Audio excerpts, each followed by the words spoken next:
Katika nyumba ya Mungu kila mtu ana kitu cha kufanya, wala huna haja kujikampeni. Unanielewa? Huna haja kujikampeni. Unaweza kuwa mwimbaji na ukawa mwimbaji mzuri sana, lakini katika huduma ya uongozi wewe wewe imba tu. Utaimba sauti katiki kama kachiriku, unabadilisha tu. Hata masaa 5 naimba tu pako huko pale pale. Lakini vinginevyo uwezi, huna neema hiyo. Mnanielewa kitu naongea? Huna neema hiyo. Huna neema hiyo. Ukitaka ufanye kazi kama mwenzako anavyofanya, neema hiyo huna, inabidi sasa kwa sababu umevamiwa na roho umchafue mwenzako. Umchafue mwenzako ili upate sifa ya nafasi yake. Hasa na pale utajitafutia nafasi hiyo, lakini hutakuwa na neema ya kutumika kama yeye, kwa sababu yeye anatumika na neema hiyo, ana uwezesho huo. Yesu asifiwe. Amen. Yesu asifiwe. Hiyo ni kuzo. Wewe njoo hapa. Na wewe njoo hapa. Na wewe njoo hapa. Na wewe njoo. Na Mairi njoo. Na wewe njoo. Changamka mama, na wewe njoo. Changamka, jipangeni. Chap chap.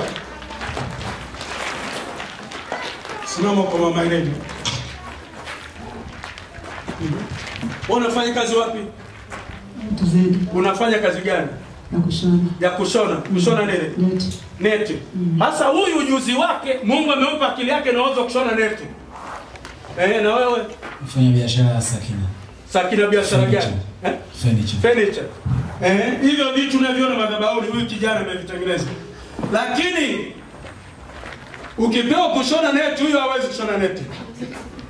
Na wewe ukipewa uwezo kwenda unanifundi wewe ni fundi na wewe ni fundi. Lakini ni fundi neti. Huyu ni fundi nini?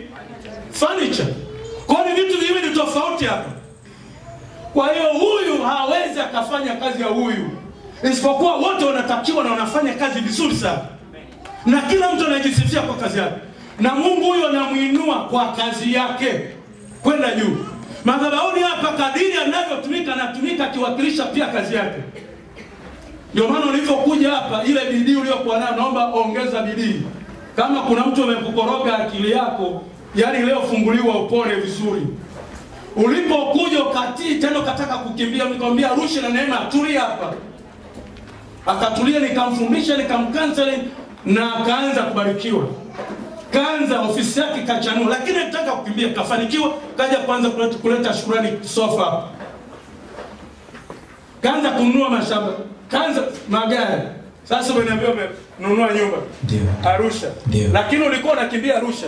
Ndio. Unasema haina baraka. Ndio. Lakini akakutana na mtumishi mwenye neema.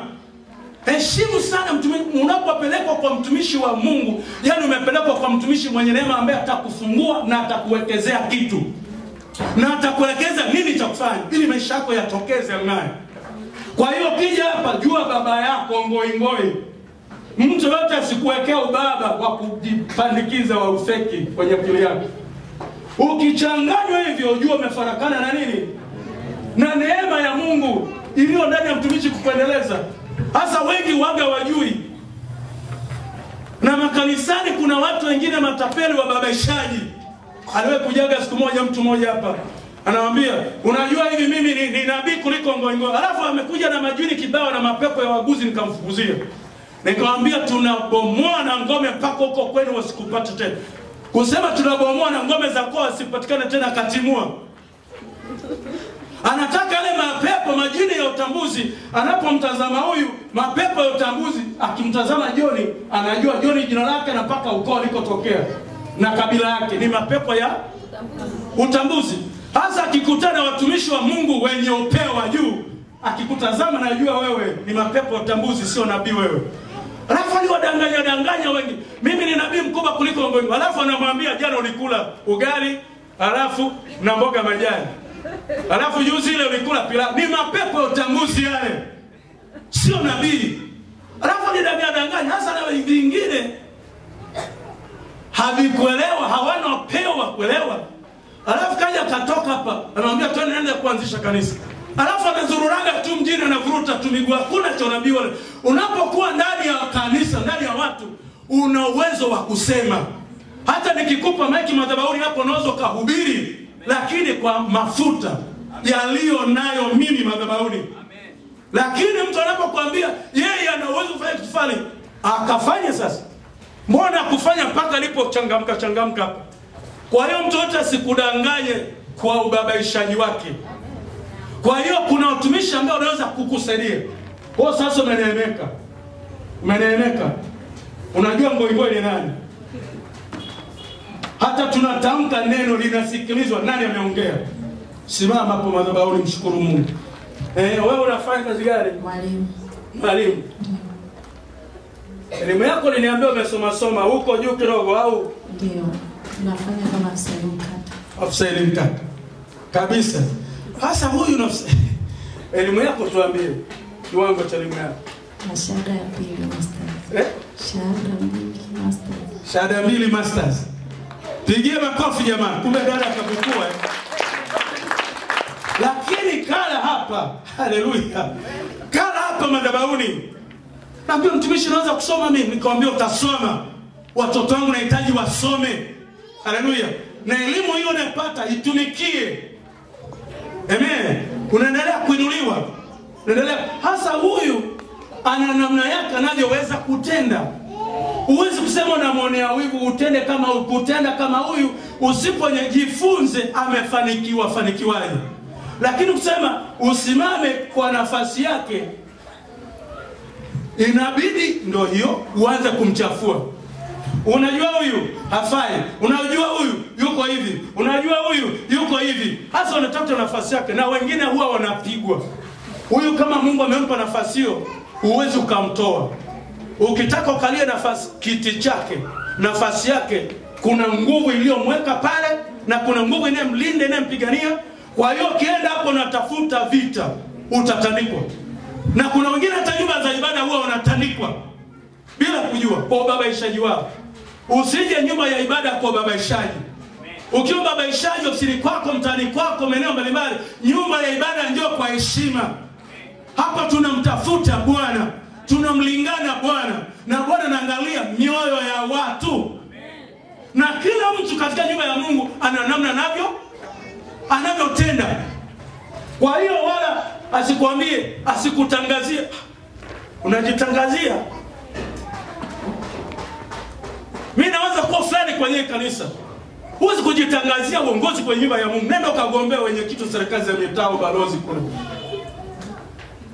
Hapa tunaangalia uwezo alionayo mtu. Mungu amempa neema gani? Yesu asifiwe. Huyu amepewa, umeona ulivyokuja. Neema hiyo ilivyogusa madhabahu. Na unatakiwa nyenyekea, uzidishe bidii hiyo. Ukivurugwa akili yako imekula kwako. Na sasa ungekuwa juu. Kwa ukianza kusikiliza majungu ya mtaani unalipua akili yako. Connection yako unaikosa. Umeelewa? Hakuna mahali pa kuwa makini kama nyumba za ibada. Na ndipo mapepo yamekimbilia kuvuruga wengi. Unaelewa? Na ndipo mapepo yamekimbilia kuvuruga wengi. Dada, shalom. Wewe fanya biashara. Biashara zipi? Fundi wa kushona na nafuga kuku pia. Fundi wa kushona na kufuga kuku. Hasa huyo anafanya hivyo kwa neema aliyopewa. Na akifanya hivyo wepesi, anafanya kiwepesi, ana uwezo na kitu hicho. Lakini ukisema sasa unamvuruga huyu, huwezi. Huyu utendaji wake tofauti na haleluya. Amen. Umeisha kuingia kwenye mafanikio yote kwa kazi unazofanya. Ndio. Hebu niambie. Namshukuru Mungu kwamba nilipoanza kushona, nilianza kushona peke yangu, na sasa tuna kama kikundi ambacho tumetengeneza na tuna support watoto ambao ni yatima pamoja na wajane. Amen. Ndio. Okay. Mafanikio yako mengine ulioyapata kimaendeleo, kimaisha? Kimaisha, kazi hii pia imenisaidia kuweza kuanzisha mradi mwingine wa duka la rejareja. Ndio. Ndio, kwa hiyo naendelea vizuri. Ndio. Kwa hiyo namna anavyofanya, hii ni neema inavyotembea, na yani uwezo huo uko ndani ya akili yake, na umeshikamana na moyo wake na mikono yake, unaompa stadi, na Roho Mtakatifu anatembea kumpa ubunifu namna ya kutenda. Kwa hiyo ukisema shindana na huyu, unashindana na nguvu ya Mungu inayomwezesha. Kwa hiyo pia kuendelea kwake, bidii yake pia katika nyumba ya Mungu. Unaweza kushuhudia kwamba neema inayotenda kazi katika madhabahu ya Mungu imekusaidiaje? Ndio, nilipokuja hapa nilikuwa siwezi kufanya kitu. Yaani hata hizi biashara nilikuwa fundi tu, na nilikuwa nafuga kuku, lakini kiwango cha chini sana, kama kuku 200. Lakini sasa hivi naweza kufuga kuku mpaka 1000. Kwa hiyo nilipokuja hapa nilipata ujasiri wa kuweza kufanya, yani sikuwa na woga. Mwanzo nilikuwa naogopa hasara. Kila ninapotaka kufanya kitu naogopa naweza nikapata hasara. Ukapokea uwezo wa kuthubutu kufanya vitu. Ndio. Lakini kwa hiyo nilipokuja hapa, nilipopokea yale mafundisho na kutulia kwenye madhabahu hii, Mungu amenisaidia nikaweza kufanya vitu vikubwa. Sina hofu ya kuingia kufanya kitu chochote ninachopata wazo la kukifanya. Amen. Pigie makofi dada huyu. Mtumishi wa Mungu. Niambie nani jina, sema machache unavyoweza. Naitwa Elina Elias. Ndio. Mimi ni mfanya biashara wa mboga Funguku. Ndio. Tumeshuhudia huyu dada alivyobarikiwa kwa namna pekee. Unaweza kutuambia biashara yako imekufanikishaje na imeleta matunda gani kwako? Ndio. Nimepata viwanja vitatu. Viwanja vitatu? Nimejenga nyumba moja. Na sasa hivi napanga kujenga nyingine. Kujenga nyingine. Unaweza kushuhudia ulivyokuja katika mafundisho haya mahali hapo ulipokutana na mtumishi, ulikuwaje na sasa ukoje? Kwa sasa hivi Mungu amenisaidia. Ndio. Amekuinua vizuri. Hivi nakumbuka alikuja akiwa anahitaji Mungu nisaidie, nahitaji uponyaji, lakini tukwambia hapa kuna zaidi ya kuponywa. Tukamfundisha, tukamjengea uwezo kiakili, kimafundisho. Akaanza kufanya. Nakumbuka alivyokuja mara kwanza unaambia kuna vinguruwe viwili si vitatu. Ni wewe au ilikuwa sio wewe? Ndio, niliacha. Akakamatana, akapokea upako mwingine. Haleluya. Sasa yuko juu mwanadada, biashara yake msaidia, viwanja vitatu, nyumba. Haleluya. Kwa mafundisho yangu na kufundisha na kutengeneza, na ninawajua watoto wangu uwezo wao kila mmoja. Na nikiona kuna mwingine amestaki mahali, kuna mahali haendelei, najua kuna mahali something wrong. Naambia njoo. Namsikiliza na mwelekeza namna ya kufanya. Hongera sana. Dada. Yesu asifiwe. Amen. Naitwa Holda. Tuambie tunachotaka nini, unachofanya na nini zaidi ambacho umeendelea kuona mafanikio yake. Kupitia mafundisho unayoyapata na jinsi unavyokuwa, tunataka kuona utofauti wa kila kitu ambacho mtu anafanya. Bwana Yesu asifiwe. Amen.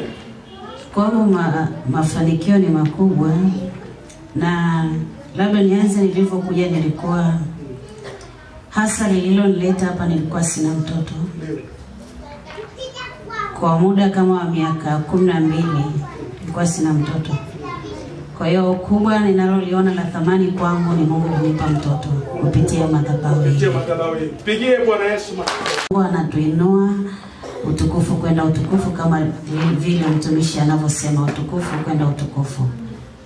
Unafanya kazi gani? Tunataka kujua kipawa chako. Unafanya wewe kazi gani? Tunataka kujua tofauti wa kila mtu kitu anachofanya. Mimi ni mwalimu, nina foundation na pia ni manager wa shule ya Davis Preparatory School iliyoko Arusha. Iko wapi? Iko maeneo ya Shangarai. Shangarai Arusha. Shule gani? Davis Preparatory School. Amen. Bwana Yesu asifiwe. Mimi naitwa Gloria. Ni mfanyabiashara mama ntilie. Ni mfanyabiashara? Mama ntilie. Na mama Alice. Jamani, hongera kwa mfanyabiashara. Unajua pika vitu gani hasa? Unaona umekuwa dada mbarikiwa na afya kibonge dada mwenye afya. Unaona unajua mapishi kweli wewe. Uji, wali. Acha. Unaweza kupika wali mpaka huyu mtumishi wa Mungu akala akashiba karidhika mapishi yako. Ndiyo. Kabisa. Umeona nilichokuwa nataka kujua. Hawa watu kila mtu yuko na kile anachokifanya. Haleluya. Kwa kadiri kile tunachofanya kinawakilisha kinatuwakilisha pia mbele za Mungu. Tunapoenda kwa ibada, kazi zetu zinaenda pamoja na sisi. Na ndio maana tunakuja na sadaka zetu zinazotokana na kazi zetu. Kwa unapokuja hapa kanisani, nyumba ibada, jifunze wewe mwenyewe kwa umakini.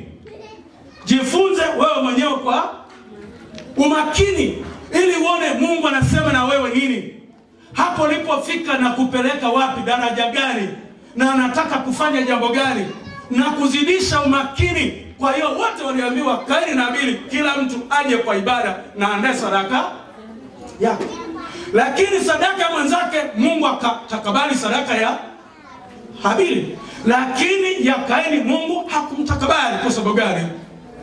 Sadaka zote au ibada huanzia wapi? Mioyoni. Na kazi tunazofanya vile vile hushikamanishwa na ibada zetu tunazozifanya mbele za Mungu. Kwa kadiri tunavyoabudu, kadiri tunavyotumika, kadiri tunavyomtolea Mungu, mambo yote Mungu huyaangalia.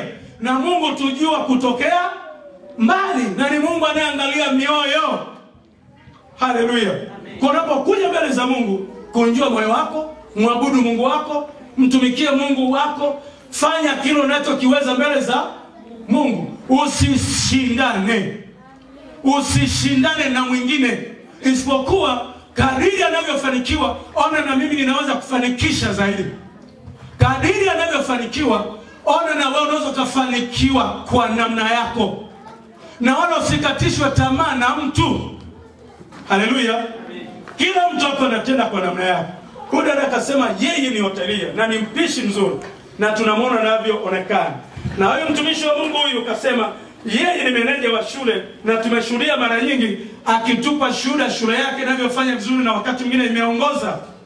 Haleluya. Kwa hiyo anafanya kwa namna yake. Hakuna mtu kusema huyu dada yuko na kazi yake, huyu dada yuko na kazi yake. Huyu pia tumeshuhudia mafanikio yake makubwa yanatokana na kazi ya kuuza mboga mboga, matunda. Haleluya. Nakumbuka siku moja nililetea matunda mengi kweli. Nikamwambia hiyo duka lako halijaisha, kaniambia mtumishi ni mingi sana. Haleluya. Lakini ameleta kama Mungu alivyomjalia. Haleluya. Nakumbuka kulikuwa na wageni hapo kipindi fulani tutembelea kutoka Marekani, walitokea Kenya. Akaleta vitu vingi kwa bariki, vimetoka kwenye ofisi yake. Lakini huyu hakuvileta kwa sababu huyu tungemwambia leta kutoka kwa ofisi yake, angeleta nguo, kitenge. Na kuna mwingine pia huwa ni mshonaji mzuri pia hapa, aliwapa zawadi kifana kaniambia siku moja, siku kija tuletee zawadi fulani. Na huyu tukaona ushonaji wake, maduka yake, ufugaji kuku, jinsi anavyojifunza kwa bidii na jinsi anavyotenda kwa bidii. Tumeona anavyojibidisha kwa bidii. Sasa ni afisa wa elimu na anafanya kazi kwa bidii. Tumeona kijana hapa Mungu anavyombariki, anavyoweka bidii kwenye kazi yake, jinsi Mungu anavyomwonekania. Haleluya. Amen. Tumeona dada jinsi wanavyozalisha neti hapa, fundi. Kwa kila mtu ana kitu ambacho Mungu amempa kukifanya. Kwa hiyo weka bidii kukifanya. Weka bidii katika kuboresha. Weka bidii namna kwenda nacho viwango vya juu zaidi. Yesu asifiwe. Hebu piga makofi mbele za Mungu atuolee hapa. Hivi ndivyo inavyoenda. Hivi ndivyo inavyoenda. Bahati. Hebu njoo hapa. Yesu asifiwe sana. Ngoja kwanza usimame. Njoo changamka. Uona wapi? Ndio bado. Wewe mtumishi wa Mungu, yeye yuko kwa mambo atuari, tuambie tunapenda kujua nini watu wanachofanya. Ndio. Tuambie, wewe jina lako nani? Nini unachofanya? Mimi naitwa Bahati Kito. Ndio. Mimi nafanya biashara ya utalii. Ndio. Na pia nasimamia shirika moja la misaada kutoka Sweden. Ndio. Hasa huyu anazungumza kwa namna anavyotenda yeye mambo ya utalii. Kwa hiyo mambo ya utalii hayaingiliani na mambo ya hoteli management, mambo ya nani ya shule hayaingiliani na mambo ya. Kwa hiyo unapoweka bidii kila siku unapambana namna ya kuboresha utalii wako, si ndio? Lakini ukisema unamwonea wivu huyu, umeacha eneo lako. Ndio tukaona kwamba Kaini alivyokosa kibali kwa utendaji wake, kwa utoaji sadaka zake, ikabidi akaacha nafasi yake anaenda kuhangaika na mwingine Habili. Na kitu ambacho kimepoteza wengi kupoteza direction duniani na kupoteza mwelekeo, wanajishughulisha na mambo ya watu, hawajishughulishi na mambo yao wanayofanya, hawajishughulishi na maono yao. Huyu akiacha kujishughulisha na vision yake, anashughulika na mambo ya dada, anavyoshughulika kupika wali mzuri na vyakula vyake, wateja wanaenda kwa wingi. Huyu dada mbona anafanikiwa sana? Anafanikiwa kwa bidii yake na kwa bidii wake. Na wewe weka kwa namna yako. Na nyumba za ibada usionee mwenzako wivu kwa kipawa chake. Haleluya. Haleluya. Yesu asifiwe. Haleluya. Weka bidii kwa namna yako. Weka bidii kwa namna yako. Weka bidii kwa namna yako. Tumika kwa namna yako. Sadaka zako zitoe kwa namna yako. Angalia ni sadaka gani na kibali kwa Bwana. Hii ndio inatakiwa nipeleke. Huduma gani inatakiwa niifanye mbele za Mungu? Huduma gani inatakiwa niifanye? Jinsi gani nitegemeze mtumishi wa Mungu huyu ambaye Mungu amempa maono makubwa kufikia ulimwengu? Kadiri unavyofanya ndivyo Mungu anavyokubariki, ndivyo Mungu anavyokuinua. Na wala usiwe na kijucho kwa mwenzako. Siwe na wivu kwa mwenzako. Haleluya. Haleluya. Huyu na kochi zake huyu ametengeneza, alafu anakuja. Kwa hiyo anasema wewe nao unachukua matunda mengi, unampelekea mtumishi, wageni wakija unawabariki. Na wewe nao unashindwa kukuelewa. Sogea hapo dada. Anamtazama huyu. Kwa hiyo badala kushughulika namna ya kuendeleza kazi yake, akija kanisani na dada nao Mungu kambariki. Ona kitambaa hicho piga kizuri. Dada pigia dada makofi. Maana pako unavyobariki unainua kweli. Sasa hakuna mwenye kitambaa kizuri kama udada hapo wote. Ngine ameongezea yule lakini yeye dada ana kitambaa kizuri, mtumishi wa Mungu ongera sana. Sasa kwa pako ambao amekamatana huyu mtumishi wa Mungu, sasa huyu Joni kanasema huyu no ana kibelebele, ana kilele, anajipendekeza. Sio na kilele anajipendekeza, wewe tumika unavyoweza. Haleluya. Tumika unavyoweza, tumika unavyoweza kwa bidii zote.